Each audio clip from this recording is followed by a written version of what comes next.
Welcome, Rebels, to Goodnight Stories for Rebel Girls, a podcast based on the best-selling book series. On today's episode, we're taking a look back at some of the amazing Rebels we've met since our show began, and getting ready for next season launching September 15th. It features women from our upcoming book, Goodnight Stories for Rebel Girls, 100 Immigrant Women Who Changed the World. Pre-order your copy now at rebelgirls.com, and we'll see you back here September 15th for brand new episodes of the podcast. Now, on with the show. Once upon a time, there was a girl named Celia who learned to sing before she learned to talk, or at least that's how her grandmother told the story. Every night, after her 3 siblings and many cousins were tucked into bed, Celia lulled them to sleep with her warm voice. As her song spread through the balmy Cuban night air, her neighbors gathered outside the house, absorbed in her voice. They had to be sneaky about it, though. If Celia saw that they were listening, she became shy and closed the front door. Some nights on her way home, Celia stopped on the curb right outside of one of Havana's nightclubs and pressed her face against the glass windows. Inside, orchestras swayed and dancers twirled. Her future on the other side of the glass seemed just out of reach. While her mother always supported Celia's passion for music, her father was against it, fearing that her career would dishonor the family. He wanted Celia to be a teacher. To satisfy his demands, Celia went to school to get a teaching degree until one day, her professor pulled her aside to tell her a secret. "You don't have to be a teacher," she said. "You are going to sing, because you'll earn more money in a day than I will in a month."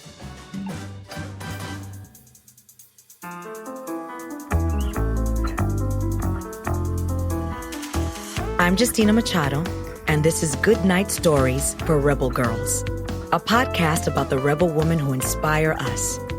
This week, Celia Cruz.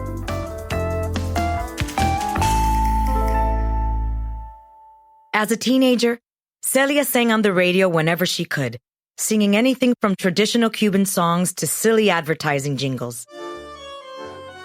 One Saturday, a cousin took her to a contest at Radio Garcia Serra.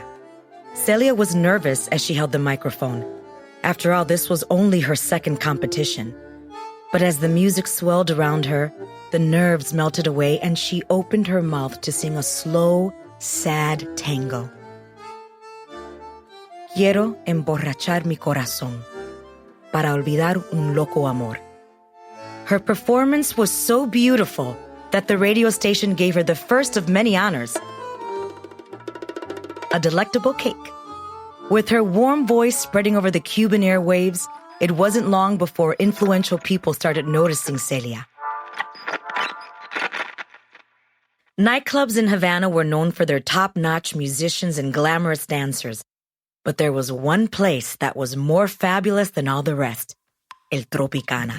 When the doors opened, blinding lights shone on glittery gowns, men in white suits steered women in feathered headdresses across grass-green floors. Famous actors, writers, gangsters, and politicians talked, laughed, and danced, enthralled by cabaret performers in ruffled skirts. In 1950, Rogelio Martinez, the director of the most famous orchestra in Cuba, La Sonora Matancera, spotted Celia under the dazzling spotlight at the Tropicana. When he asked her to be their lead singer, Celia knew that this was a chance of a lifetime. "Claro que sí," she told Rogelio. "Yes, yes, 1,000 times yes." And with that, she made history as the orchestra's first Black female lead singer. But beyond the club and the swaying palm trees, leaving the sequins and the feathers behind, revolution was brewing in Cuba. By 1953, a man named Fidel Castro began trying to overthrow the country's president, who was more like a dictator. As Castro and his revolutionaries started fighting, chaos spread across the country, and Celia started getting nervous. Fidel Castro said he was a man of the people. But after gaining more and more power, he began to seem like a dictator himself. He created a government that spied on its own citizens, took control of the radio stations, and threw people in jail for disagreeing with the new regime. Celia worried that Castro would try to control her career by revoking her passport or by telling her which songs she could and could not sing. Everything Celia knew and loved was in Cuba, but she started to think that maybe she should get out of the country, just for a little while, until everything was a bit more stable at home. So when Celia had the chance to perform in Mexico for a year, she took it. She and the rest of La Sonora Matancera packed their bags and hopped on a plane headed west. Celia felt a shiver of worry as she climbed the stairs to the plane, but she told herself that she'd be back after one short year, singing at her favorite Cuban clubs again. As she sat quietly on the flight, watching the clouds drift far beneath the plane's wings, the orchestra leader called a serious meeting. "This is a one-way flight," he told them. He had decided that it was just too dangerous for the band to return to Cuba, even after the year was over. They were defecting, abandoning their country for a new home. Celia had packed her suitcase thinking that she'd be back in a year to kiss her mother and laugh with her father again. But as she sped through the air, miles above the Gulf of Mexico, she realized that she might be separated from her homeland for even longer than she had imagined. In fact, Celia would never step foot on Cuban soil again. Back in Cuba, Fidel Castro heard the news that Cuba's best singer had defected and exploded with rage. As the country's new dictator, he wanted to control Cuba's talent. He determined who could come and who could go. Castro had approved of Celia's plan to tour Mexico, but he hadn't seen her betrayal coming, and he felt like he'd been tricked. He was so furious that he banned Celia's music. And then he banned the entire orchestra from ever returning to Cuba.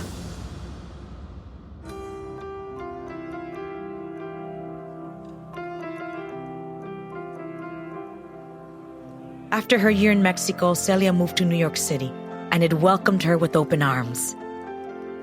Still, even though she was on stage in colorful dresses, singing joyful songs, the loss of her homeland was sometimes too much to bear. As the years passed, Castro kept his word. When Celia's mother fell sick and passed away, he prevented her visit. When her father died, he wouldn't let her say goodbye. When Celia was sad, there was only one person she could turn to. His name was Pedro Knight. Pedro was a trumpet player in La Sonora Matancera, and he'd been trying to convince Celia to date him for 6 years before she finally agreed to give him a chance. "It wasn't love at first sight," he said, describing their lengthy courtship.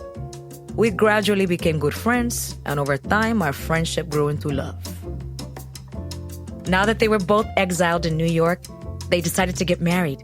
Having Pedro by her side was extremely important for Celia. He wasn't just her husband. He was a reminder of home. "Everybody looks at me and thinks I'm very happy," said Celia once. "But I don't have a mother, a father. I don't have a country. I only have Pedro."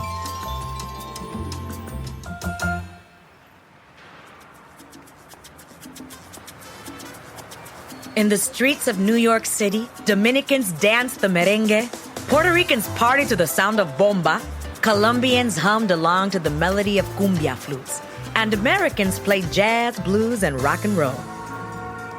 Celia's new hometown had grown into the epicenter of a new sound, and people were calling it salsa. Salsa was only made possible by the city's vibrant melting pot of cultures, and during the golden era of salsa, Celia was one of the only women on the scene. And when the craze spread around the world, so did Celia's mighty voice. One of the key components of salsa was sabor, which means flavor. Sabor meant not just having a beautiful voice, but performing with flair, passion, and energy. Celia Cruz was the queen of sabor, and you could feel it down to your toes.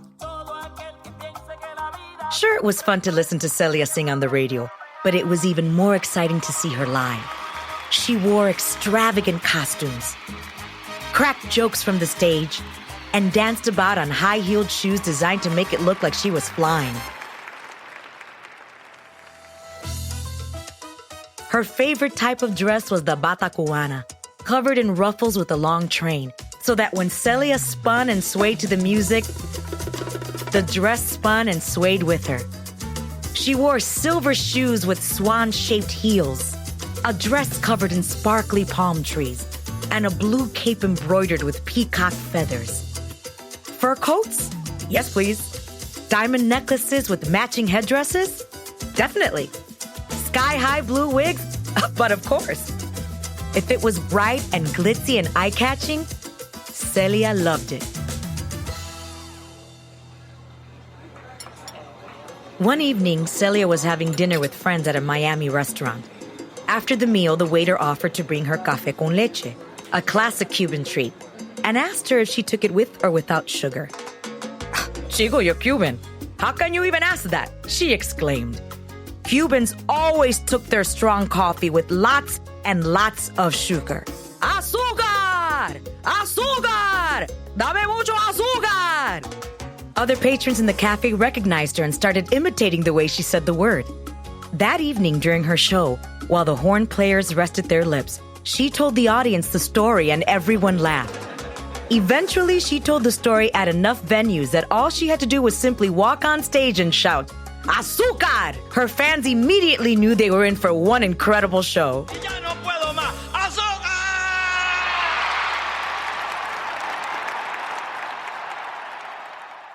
Celia only ever came close to her homeland once.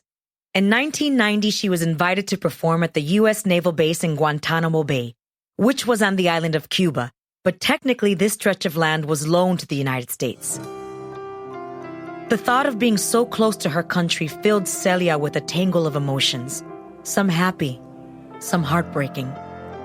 When she got off the plane and saw the mountains of Cuba in the distance, she was so overwhelmed that she fell to her knees and kissed the ground of her beloved island. A few government officials took her on a stroll around the naval base. They passed a metal fence that separated Guantanamo Bay from the rest of the island. "Basta ya!" cried Celia. "Stop." Celia reached her hand under the fence and dug up enough Cuban soil to fill a styrofoam cup. "I finally feel at peace holding this soil," she told the people around her, clutching the earth to her chest. That evening, for the first time, Celia walked on stage and didn't have to tuck her sadness away.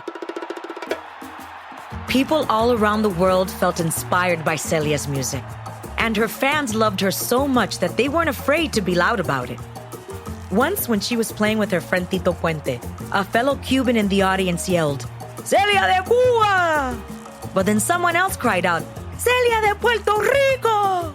And another person yelled, "Celia de Mexico!" Celia appeared a bit shocked by all this attention. Was she Celia of Mexico? Was she Celia of Puerto Rico? The spotlight burned down on her until finally Tito Puente roared, "Celia del mundo! Celia of the world!" At that, the entire auditorium went wild. Celia's music represented so much more than just a single country. By now, her voice and her legacy belonged to the entire globe, to people everywhere who were drawn together by her powerful music. Celia Cruz kept performing up until the year she died. Celia requested 2 funerals, one in Miami and one in New York City. Both funerals were huge. Many famous people came to mourn her. But there were also thousands and thousands of fans whose lives had been touched and whose hearts had been lifted by Celia's sabor. When she was brought to her final resting place, a beautiful mausoleum in the Bronx, she was buried with the cup of Cuban soil that she filled so many years ago. Today, Celia's loud, colorful fashion continues to inspire musicians like Cardi B, Lady Gaga, and Rihanna. Every time someone like the Cuban singer Albita or the Colombian singer Carolina Lao take the stage, their clicking heels and swirling dance moves can't help but remind the world of Celia. And every time a girl sings soft salsa songs to her siblings at night, Celia's sabor lives on. I want more women in salsa, she said once. Someday I have to die. And I want people to say, Celia Cruz has died. But here is someone who can take over.